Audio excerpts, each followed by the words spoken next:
Boa tarde, colegas internautas do Facebook, YouTube, Twitter. E esse mais direcionado a alguns grupos de WhatsApp. E sendo mais direto, sem ser tão formal, né? Grupos que meu irmão mais velho, Claudiano, participa. Ele queria sempre pediu uma abordagem sobre o golpe de 64. Eu nunca aprofundei muito porque está uma coisa muito longe, mas agora realmente é preciso relembrar, porque tem vários grupos relembrando aquele período, né?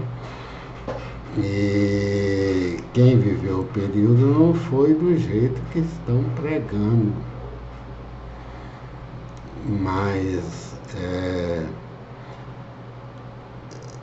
eu aproveitei a questão da Inconfidência Mineira, que o aniversário é 21 de abril, colocou o aniversário de Tiradentes, o aniversário de Brasília, e uma coisa acabou encobrindo a outra e nunca, muito antigamente se discutia essa questão da Inconfidência e era uma coisa importante até os áureos tempos os áudios, entre aspas, como uma ironia, né, do governo militar, se discutia a questão de Tiradentes, né? Isso por conta que Castelo Branco, que inaugurou o regime militar, instituiu o alferes, como eles falam, né, Joaquim José da Silva Xavier, como patrono da nação brasileira. E nós vamos discutindo essas questões, quem quiser ver mais outras passadas. Tem 2 episódios, o meu irmão pediu para enfocar a questão da revolução, golpe, movimento 64. Particularmente eu acho que foi um golpe, já expliquei isso aqui, né? E depois se degenerou em violência. Eu sempre procuro tentar fazer uma explicação, por isso que eu fico bem assim titubeante, e eu sempre tento fazer explicações, até por conta do meu método, que veio justamente por isso, um método aferente que eu falo a partir não de um texto previamente estabelecido. Tem algumas ideias que eu falo, um método do canal, quem conhece, né, abertura de caminhos em casa, um método aferente, nervos aferentes, os nervos que recebem as informações e transmitem essas informações para o cérebro, de uma maneira sem muito análise, o cérebro que processa. Então, nosso método é aferente, tem o cérebro nosso, até por questão de uma modéstia intelectual, procuramos sempre dar opiniões, mas não dogmatizar opiniões, apesar de algumas questões nossas estão bem definidas, e por conta de nossos 60 anos, são questões que nós ponderamos necessárias, procuramos fazer uma peneira e ver aquilo que eu acho que é necessário falar e aquilo que não é. Muitas vezes são coisas triviais, né, que eu já falei aqui, né? Big Brother, tudo, mas que tem alguma questão que era preciso falar. Então eu vou falar não porque eu com minha empáfia até arrogante de intelectual, de filósofo, quero falar de coisas importantes, mas eu quero falar de coisas que toquem as pessoas, não só que impressionem.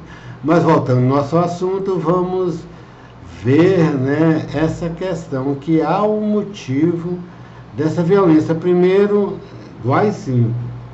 O AI-5 reverbera até Tiradentes. Nós estamos fazendo um paralelo entre Tiradentes e o golpe de 64, que Tiradentes lutou pela independência do Brasil por conta de que ele contestou a remessa de ouro daqui para a metrópole, né, Portugal. E nós vimos, já fizemos um paralelo, se não ficou claro, resumindo, os militares reassumiram o poder em 64 porque estavam vendo que os Estados Unidos iam perder a influência daqui.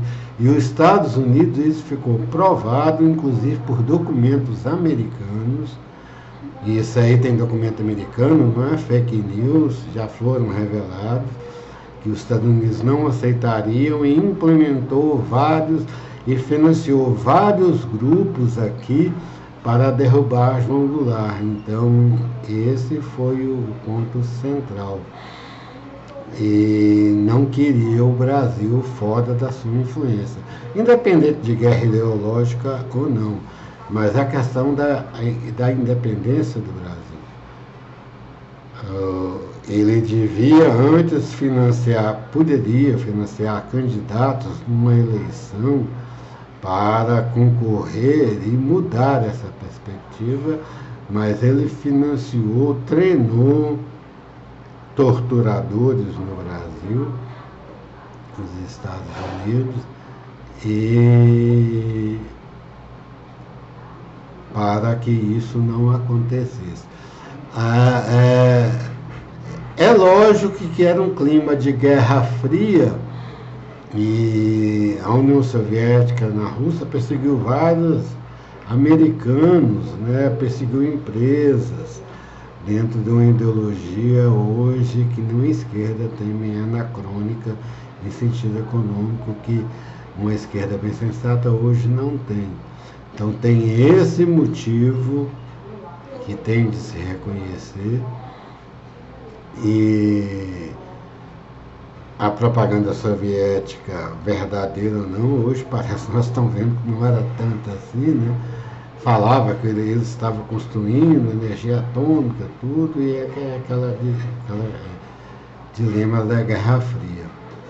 E aqui no Brasil, esse medo de perseguir americanos aqui, perseguir empresas, prender gente, isso realmente aconteceu, e alguns países têm notícias que aconteceram aqui, mas até hoje não é a política desse atual presidente de perseguição sistemática, e nem de uma esquerda consequente essas ideologias. Aí nós estamos falando, então, tem esses dois lados.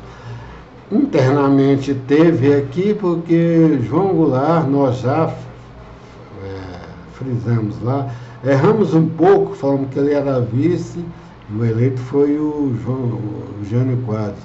Mas na época, Jânio Quadros, o vice também era eleito, então ele foi eleito, então ele era legitimado, João Goulart.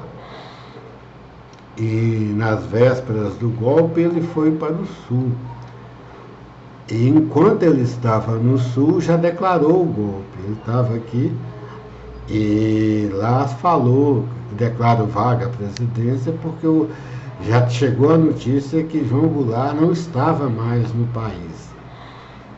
Então aí é um sentido prático mais direto e jurídico, político mais direto do golpe, porque o João Goulart estava aqui. O Leonel Brizola, que era correligionário, aventou resistir.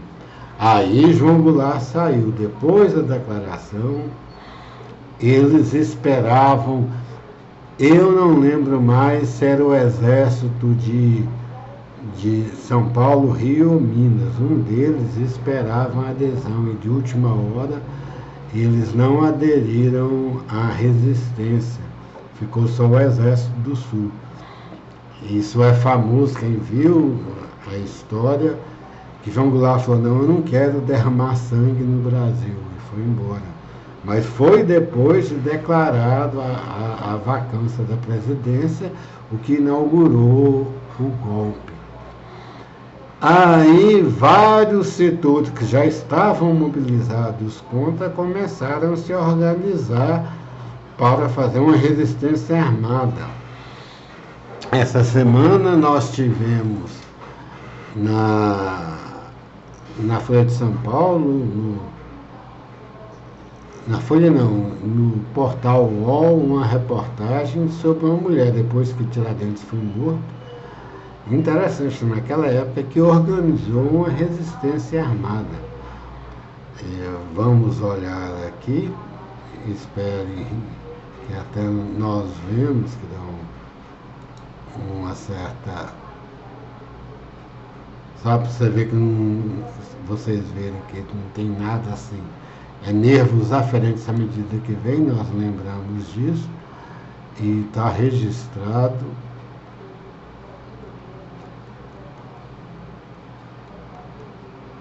Nós registramos isso em nossos arquivos, principalmente no Facebook, o nome da mulher que fez uma resistência armada ao golpe de 64.